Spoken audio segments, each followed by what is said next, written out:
Good morning, boys and girls. Welcome to day 6. We are 75% of the way finished with summer school. Um, those of you that decided to talk to me and that I got to see through FaceTime or talk on the phone too, that was awesome. Thanks for talking to me today. I do miss you guys.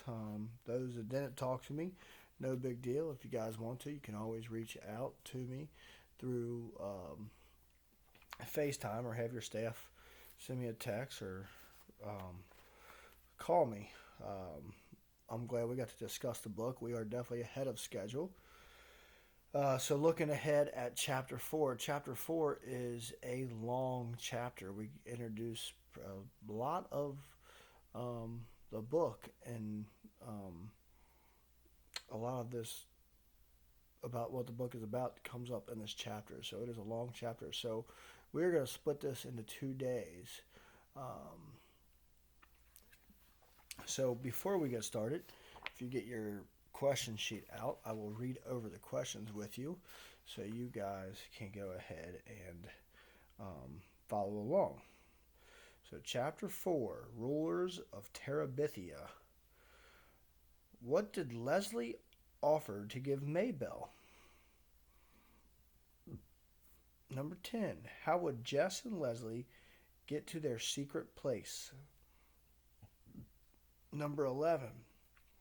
What did Leslie suggest for her and Jess to have all to themselves? Number 12. What did Leslie name their secret land? 13.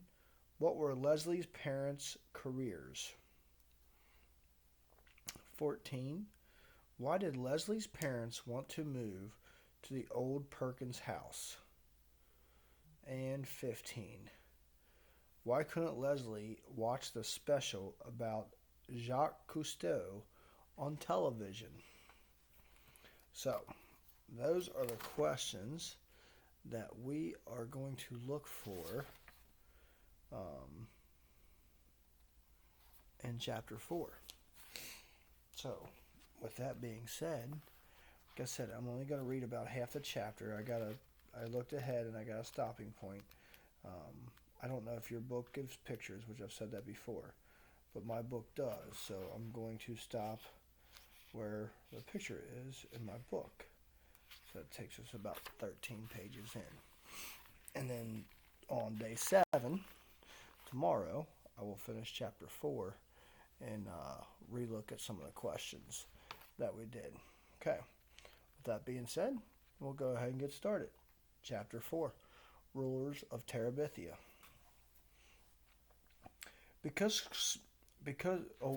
Back up. So let's talk about what happened in chapter 3. So Leslie came to school. She was the fastest kid in 5th grade.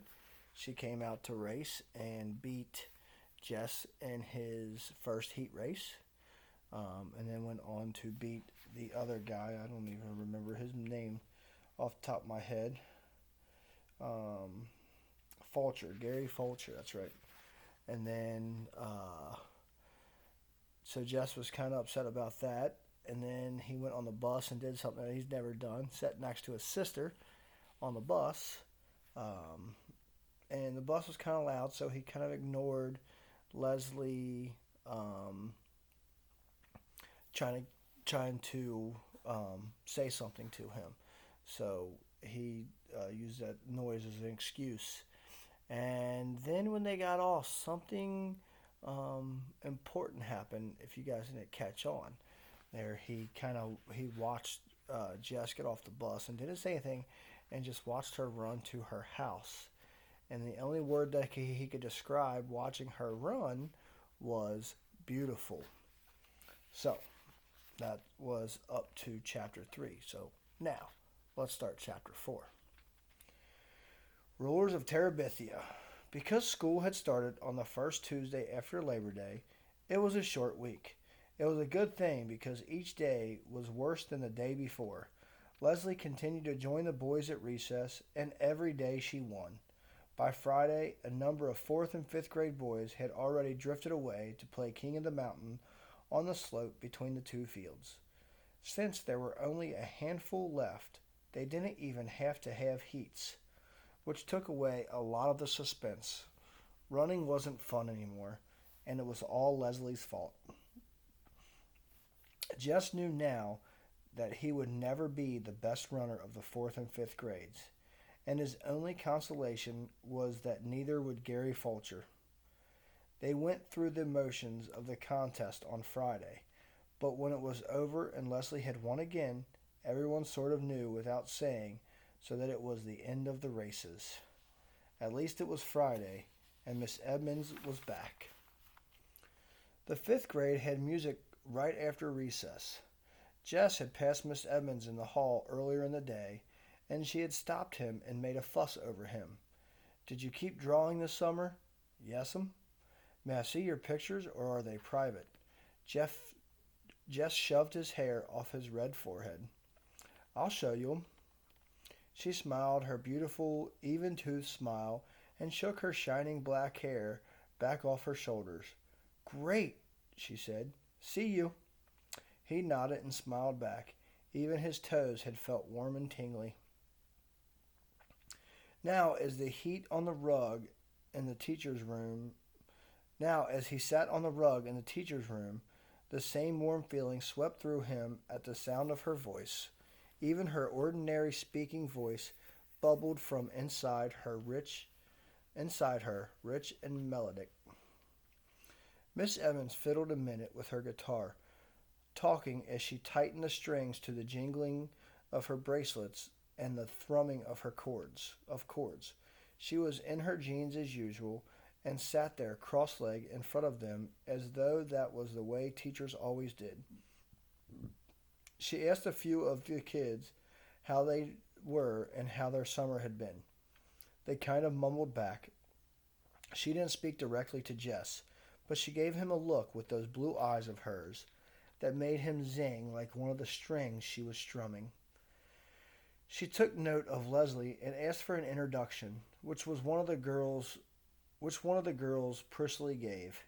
Then she smiled at Leslie, and Leslie smiled back.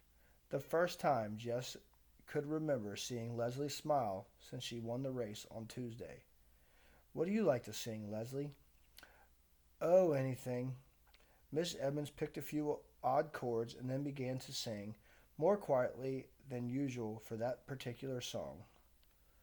"I see a land bright and clear, and the time's coming near, when we'll live in this land, you and me, hand in hand."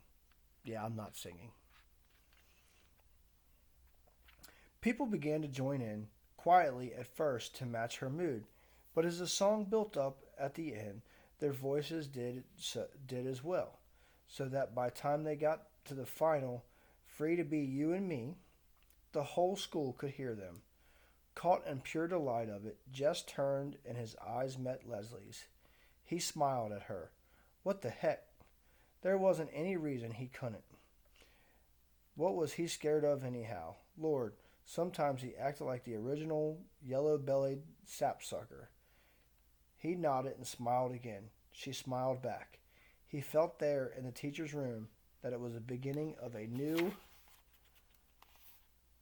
season in his life, and he chose deliberately to make it so. He did not have to make any announcement to Leslie that he had changed his mind about her. She already knew it. She plunked herself down beside him on the bus and squeezed over close to him to make room for Maybelle on the same seat. She talked about Arlington, about the huge suburban school she used to go to with its gorgeous music room, but not a single teacher in it as beautiful or as nice as Miss Edmonds. "You had a gym?" "Yeah, I think all the schools did, or most of them anyway," she sighed. "I really miss it. I'm pretty good at gymnastics." "I guess you hate it here?" "Yeah." She was quiet for a moment, thinking, Jess decided, about her former school, which she saw as bright and new with a gleaming gymnasium larger than the one that Consolidated High School. "I guess you had a lot of friends there, too." "Yeah." "Why'd you come here?" My parents are reassessing their value structure. Huh? They decided they were too hooked on money and success, so they bought that old farm and they're going to farm it and think about what's important. Jess was staring at her with his mouth open. He knew it. He couldn't help himself. It was the most ridiculous thing he had ever heard. But you're the one that's got to pay? Yeah. Why don't they think about you? We talked it over, she explained patiently. I wanted to come too. She looked past him out the window. You never know ahead of time what something's really going to be like. The bus had stopped. Leslie took Maybelle's hand and led her off. Jess followed, still trying to figure out why two grown people and a smart girl like Leslie want to leave a comfortable life in the suburbs for a place like this. They watched the bus roar off. You can't make a go of a farm nowadays, you know, he said finally. My dad has to go to Washington to work, or we wouldn't have enough money. Money is not the problem. Sure, it's the problem. I mean, she said stiffly. Not for us. It took him a minute to catch on. He did not know people for whom money was not a problem. Oh. He tried to remember not to talk about money with her after that. But Leslie had other problems at Lark Creek that caused more of a rumpus than lack of money. There was the matter of television. It started with Mrs. Myers reading out loud a composition that Leslie had written about her hobby. Everyone had to write a paper about his or her favorite hobby. Jess had written about football, which he really hated, but he had enough brains to know that if he said drawing, everyone would laugh at him. Most of the boys swore that watching the Washington Redskins on TV was their favorite hobby. The girls were divided. Those who didn't care much about what Mrs. Myers thought, chose watching game shows on TV, and those like Wanda K. Moore, who were still aiming for A's, chose reading good books. But Mrs. Myers didn't read anyone's paper out loud except Leslie's. I want to read this composition aloud for two reasons. One, it is beautifully written, and two, it tells about an unusual hobby for a girl. Mrs. Myers beamed her first day smile at Leslie. Leslie stared at her desk. Being Mrs. Myers' pet was pure poison at Lark Creek. Scuba Diving by Leslie Burke. Mrs. Myers' sharp voice cut Leslie's sentences into funny little phrases, but even so, the power of Leslie's words drew Jess with her under the dark water. Suddenly, he could hardly breathe. Suppose you went under and your mask filled all up with water and you couldn't get to the top in time. He was choking and sweating. He tried to push down his panic. This was Leslie Burke's favorite hobby. Nobody would make up scuba diving to be their favorite hobby if it wasn't so. That meant Leslie did it a lot. That she wasn't scared of going deep down in the world of no air and little light. Excuse me. Lord, he was such a coward. How could he be all in a tremble just listening to Mrs. Myers read about it? He was worse a baby than Joyce Ann. His dad expected him to be a man, and here he was letting some girl who wasn't even 10 yet scare the liver out of him by just telling what it was like to sightsee underwater. Dumb, dumb, dumb. I am sure, Mrs. Myers was saying, that all of you were as impressed as I was with Leslie's exciting essay. Impressed? Lord, he'd nearly drowned. In the classroom, there was a shuffling of feet and papers. Now I want to give you a homework assignment, muffled groans, that I'm sure you'll enjoy. Mumblings of unbelief. Tonight on Channel 7 at 8 p.m., there is going to be a special about a famous underwater explorer, Jacques Cousteau. I want everyone to watch. Then write one page telling you what you learned. A whole page? Yes. Does spelling count? Doesn't spelling always count, Gary? Both sides of the paper. One side will be enough, Wanda K., but I will give you extra credit to those who do extra work. Wanda K. smiled primly. You could already see 10 pages taking shape in her pointy head. Mrs. Myers? Yes, Leslie. Lord, Mrs. Myers was liable to crack her face if she kept up smiling like that. What if you can't watch the program? You inform your parents that it is homework assignment. I am sure they will not object. What if... Leslie's voice faltered. Then she shook her head and cleared her throat so the words came out stronger. What if you don't have a television set? Lord, Leslie, don't say that. You can always watch on mine. But it was too late to save her. The hissing sounds of disbelief were already building into a rumbling of contempt. Mrs. Myers blinked her eyes. Well, well. She blinked some more. You could tell she was trying to figure out how to save Leslie, too. Well, in that case, one could write a one-page composition on something else. Couldn't one, Leslie? She tried to smile across the classroom upheaval to Leslie, but it was no use. Class, class, class. Her Leslie's smile shifted suddenly and ominously into a scowl that silenced the storm. She handed out ditto sheets of arithmetic problems. Just stole a look at Leslie. Her face bent low over the math sheet was red and fierce. At recess time, when he was playing King of the Mountain, he could see that Leslie was surrounded by a group of girls led by Wanda K. He couldn't hear what they were saying, but he could tell by the proud way Leslie was throwing her head back that the others were making fun of her. Greg Williams grabbed him then, and while they wrestled, Leslie disappeared. It was none of his business, really, but he threw Greg down the hill as hard as he could and yelled to no one in particular, "Gotta go." He stationed himself across from the girls' room. Leslie came out in a few minutes. He could tell she had been crying. "Hey, Leslie," he called softly. "Go away." She turned abruptly and headed the other way in a fast walk. With an eye on the office door, he ran after her. Nobody was supposed to be in the halls during recess. "Leslie, what's the matter?" "You know perfectly well what's the matter." "Jess Aarons." "Yeah?" He rubbed his hair. "If you just kept your mouth shut, you could always watch at my..." But he had been wheeled around again and was zooming down the hall. Before he could finish the sentence and catch up with her, she was swinging the door to the girls' room right at his nose. Jess slunk out of the building. He couldn't risk Mr. Turner catching him hanging around the girls' room as though he was some kind of pervert or something.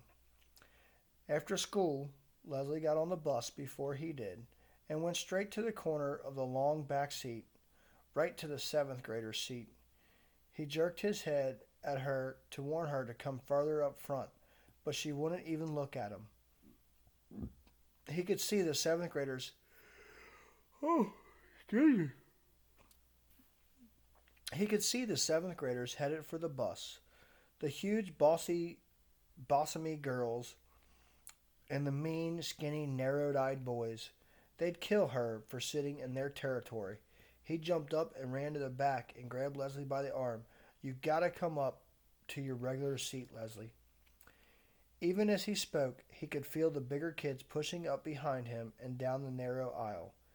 Indeed, Janice Avery, who among all seventh graders was the one person who devoted her entire life to scaring the wits out of anyone smaller than she, was right behind him. "Move, kid," she said.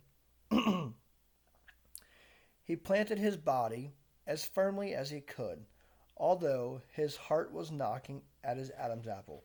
"Come on, Leslie," he said, and then he made himself turn and give Janice Avery one of those look-overs from frizz blonde hair, past too tight blouse and broad-beamed jeans, two gigantic sneakers.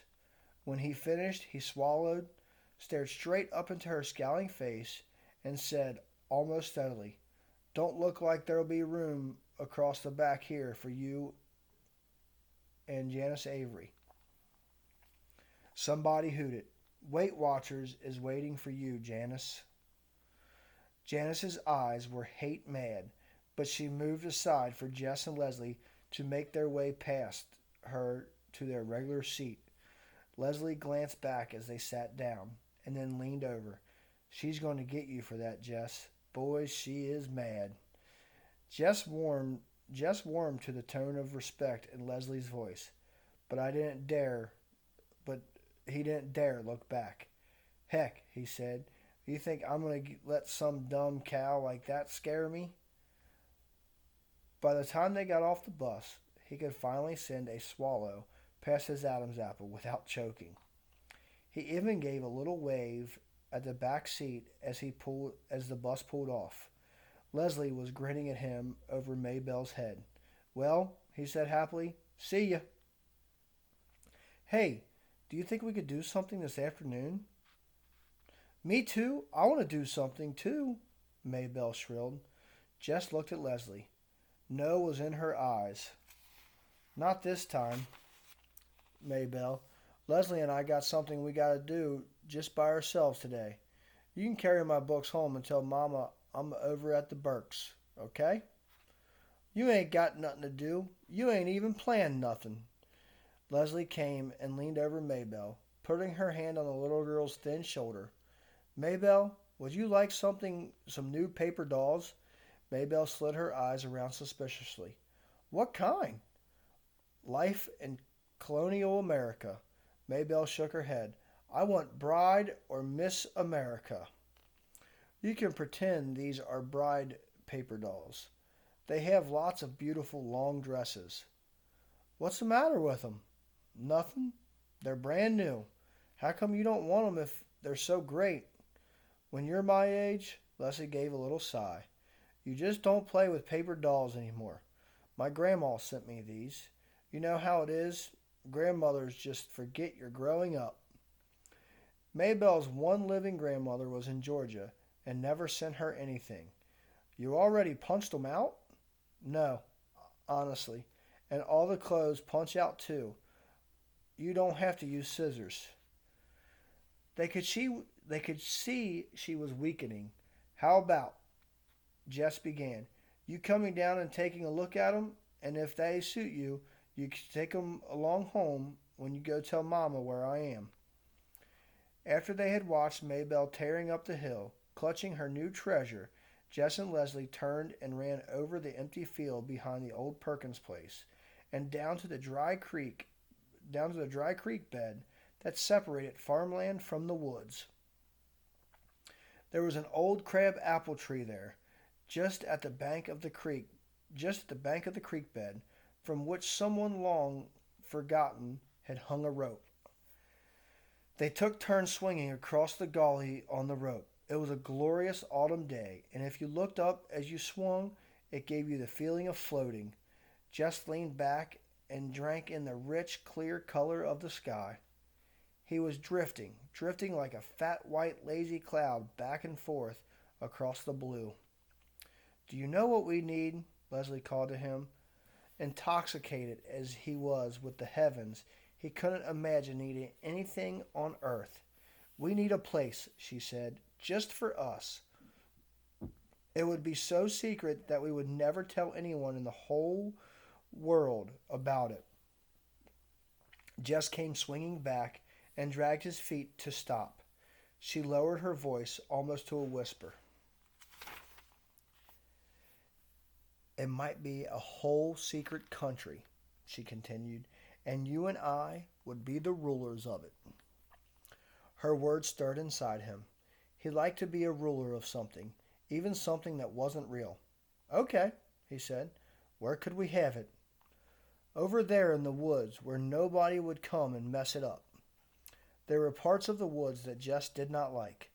Dark places where it was almost like being underwater, but he didn't say so. "I know," she was getting excited. It could be a magic country like Narnia, and the only way you can get in is by swinging across this enchanted rope. Her eyes were bright. She grabbed the rope. Come on, she said.